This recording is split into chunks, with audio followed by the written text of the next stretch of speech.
Vamos a saludar al doctor Galo Chiriboga, ex fiscal general del Estado, que ha sido convocado, si no estoy mal, para mañana a comparecer por la Comisión de Fiscalización de la Asamblea Nacional. Dividimos pantalla, por favor, Josué, inmediatamente, para comenzar. ¿Cómo está, doctor? ¿Sí me escucha? Jimmy, muchas gracias. Días para ustedes y sus compañeros. Doctor, un poco para ponernos en contexto.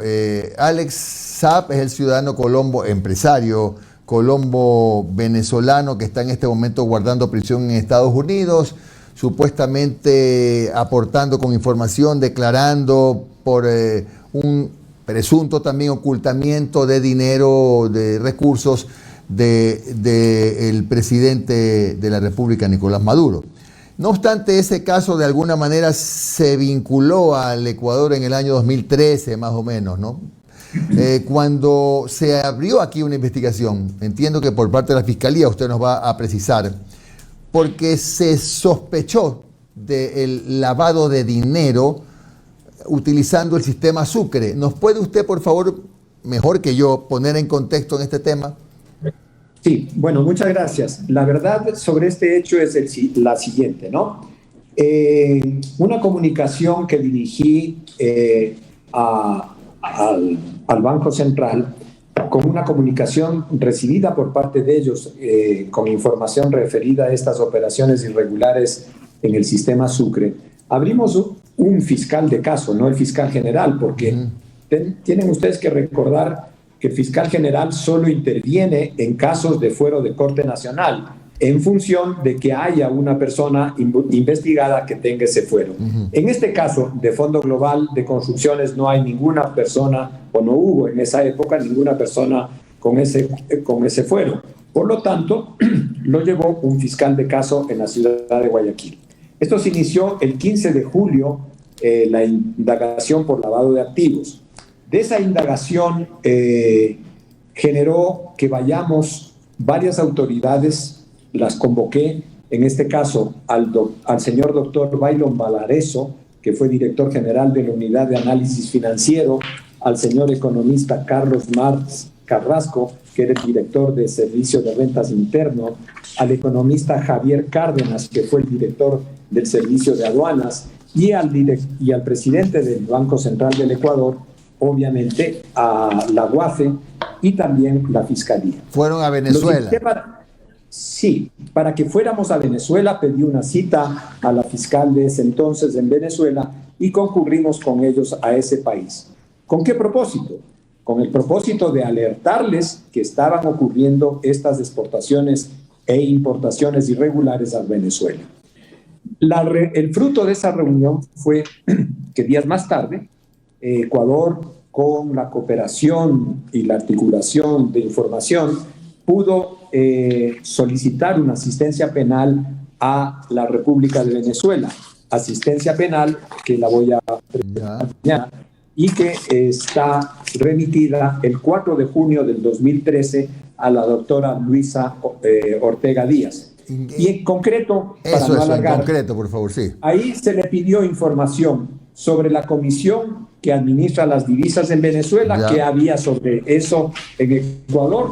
Se le pidió al Servicio Nacional de Administración de Aduanas que nos explique cómo llegaron o no llegaron esas mercaderías. Le pedimos a la Unidad de Inteligencia Financiera, la UAFE de allá, digamos, las operaciones de estas empresas. Y finalmente al organismo de control societario para que nos diga cómo estaban constituidas estas compañías. Además, le pedimos una participación directa a la Fiscalía General del Estado. Pero ¿llegó o no llegó la mercadería? Doctor, ¿llegó o no llegó esa mercadería de lo que ustedes pudieron investigar?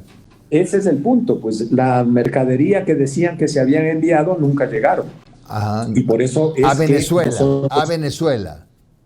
A Venezuela, pero los recursos que supuestamente se pagaban por esas mercaderías que debían haber llegado a Venezuela, sí llegaron a Ecuador. ¿Y qué tiene que ver el señor Alex Saab en este tema para entenderlo mejor? Ok. Supuestamente, ¿no? Alex Saab es accionista o parte de una empresa en Colombia, que se llama Fondo Global. Correcto. Esta empresa comenzó a a exportar materiales educativos, si mal no recuerdo, y por lo tanto, posteriormente se forma una empresa acá, en Ecuador, ya no para materiales educativos, sino para la construcción de escuelas. Perfecto. Pero lo que sí también quiero informarle al país es que no solo hubo el caso de Fondo Global en operaciones irregulares. Yo voy a presentar mañana una parte del informe de labores en la Asamblea, cuando fui fiscal, en donde está una cantidad de casos relacionados a exportaciones irregulares a Venezuela, que en esos casos también fiscales que llevaron esas investigaciones lograron sentencias sobre estas operaciones. Claro. A ver, doctor, entonces usted presentó como fiscalía acusación puntual contra Alex Saab o contra la empresa que hizo estas supuestas exportaciones. Jimmy, por favor, le pido centrarnos en lo que acabo de decir. El fiscal general no interviene en este caso porque correcto. No hubo nadie, nadie con fuero de Corte Nacional. Perfecto. Fue un fiscal de caso. Perfecto. Ahora, dentro de los apuntes que he podido recopilar, veo que hubo la disposición del fiscal pertinente, que no fue el fiscal general, de devolver, primero de retener 57 millones de dólares, ¿no? Y luego de devolverlos por parte de una jueza. ¿Cómo es esto? Que retuvieron a ver. Ese dinero Todo y luego lo contrario. devolvieron. Doctor, le recuerdo que yo no soy abogado, usted corríjame si estoy equivocado. No se preocupe, Jimmy, no es un problema de abogados, sino entender los conceptos de cómo operaba esto, ¿sí? Si usted me permite, lo voy a aclarar. No es que la Fiscalía decidió devolver los fondos, todo lo contrario. La Fiscalía solicitó a un juez que retenga esos fondos y se retuvo 57 millones de dólares por un presunto lavado de activos, en este caso de Fondo Global.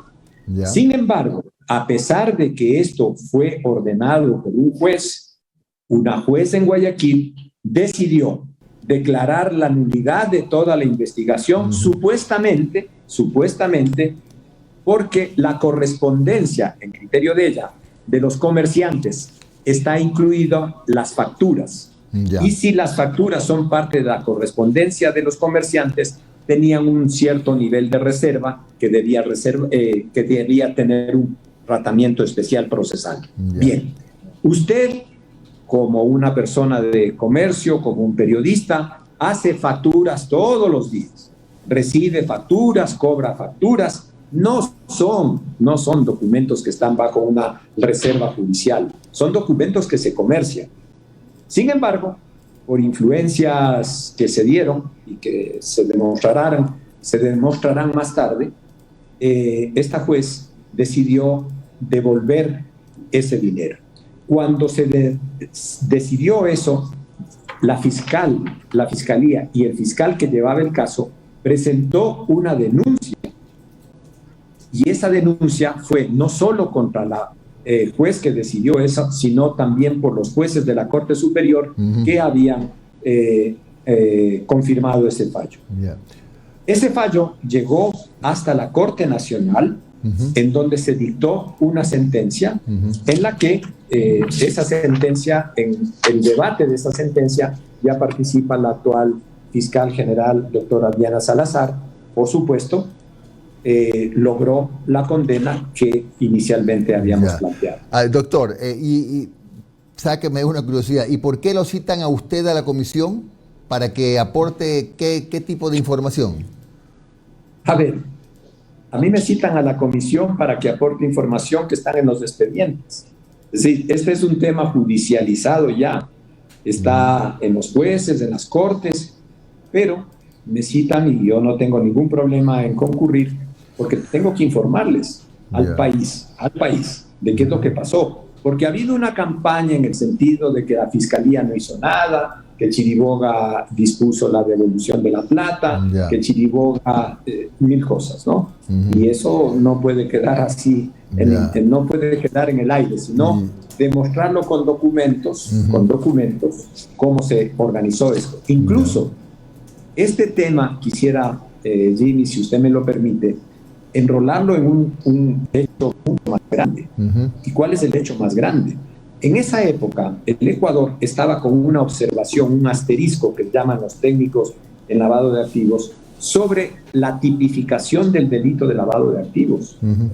Y fue el Ecuador, en la representación de la Fiscalía General del Estado y del Procurador General del Estado ecuatoriano, en ese tiempo el doctor García, quienes a través del CONCLA, que es la organización nacional que tiene competencia sobre estos temas de lavado de activos, iniciamos una campaña que permitió sacar al país de esa observación que era muy grave.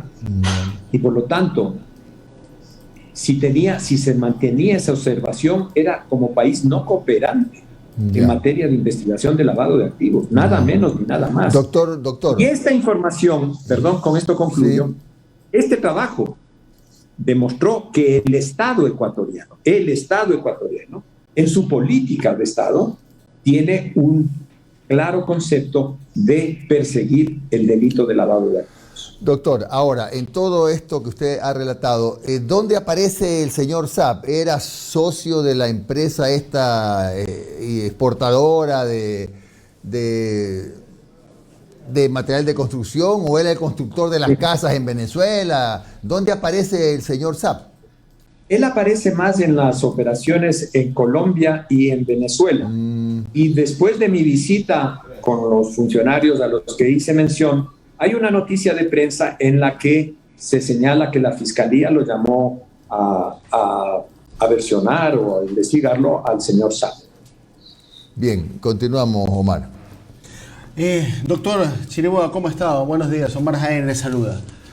Doctor, gracias, Omar. Buenos ¿cómo días. está, doctor? Bueno, usted te ha explicado ya la parte aquí jurídica. Con frío. Sí, se le nota. Hasta acá tiene el abrigo. Oiga, doctor, mire, usted ya acaba de explicar la parte jurídica completamente. Pero aquí usted sabe que también hay una motivación política.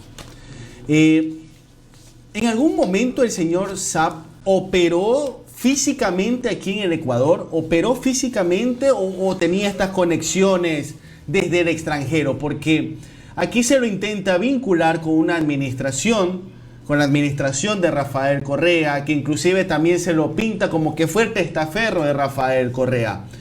¿Hay indicios de que él operó físicamente aquí en el Ecuador?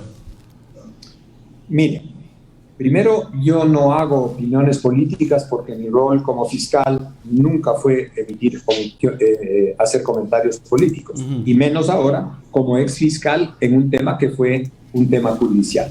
Vamos a los hechos. Los hechos son los siguientes: el señor Saab no opera en Ecuador, opera en Colombia, como ya lo dije. Pero esta operación presume Venezuela que tiene alguna vinculación el señor Saab. Nosotros tenemos una investigación que se la publicó el 6 de julio, en donde aparecen todas las empresas vinculadas a Fondo Global de Construcciones. De esas investigaciones que realizaron los fiscales de caso, no aparece esa relación del señor Saab en Ecuador. Yo no puedo hablar de Venezuela ni de Estados Unidos. Lo que sí le puedo decir en relación a Estados Unidos es que para informar a los Estados Unidos, me reuní con el embajador de los Estados Unidos el 12 de julio del 2012 para informarle cómo el Ecuador en su política antilavados había generado casos, y le presenté al embajador Nan, que por cierto tuve una buena relación con él, personal, porque es jazzista, tocaba el jazz, y a mí me gusta el jazz, y le decía: mira, estas son las sentencias que tenemos en el Ecuador sobre lavado. No puede Gafi decir que Ecuador no es un país no cooperante contra este delito. Y finalmente, de esa entrevista con el embajador Nan, se informó a los Estados Unidos de cómo estábamos evolucionando, no solo en la mejora de la capacidad judicial del Ecuador frente al lavado de activos, sino además en cuanto a la estructuración de una unidad especializada para el lavado de activos, que incluso envié fiscales para que se preparen para enfrentar estos delitos. Por lo tanto, esta información devela que el Estado ecuatoriano, sus funciones, la función ejecutiva, la función legislativa y obviamente la función judicial, tienen un principio claro: evitar que los delitos de lavado de activos causen los males que evidentemente causan, ¿no?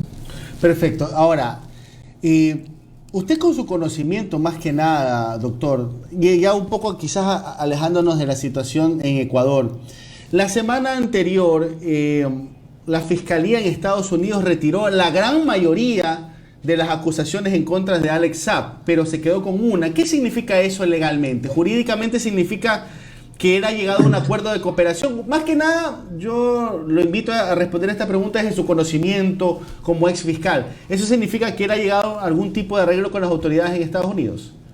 No necesariamente. ¿Ya? Lo que pasa es que para haberlo extraditado al señor Saab a los Estados Unidos debe haber un protocolo de extradición, es un tratado de extradición entre Estados Unidos y el país de donde fue extraditado. Y seguramente el país donde me parece que es Cabo Verde, sí, le dijo: tenemos ocho denuncias en contra de este señor.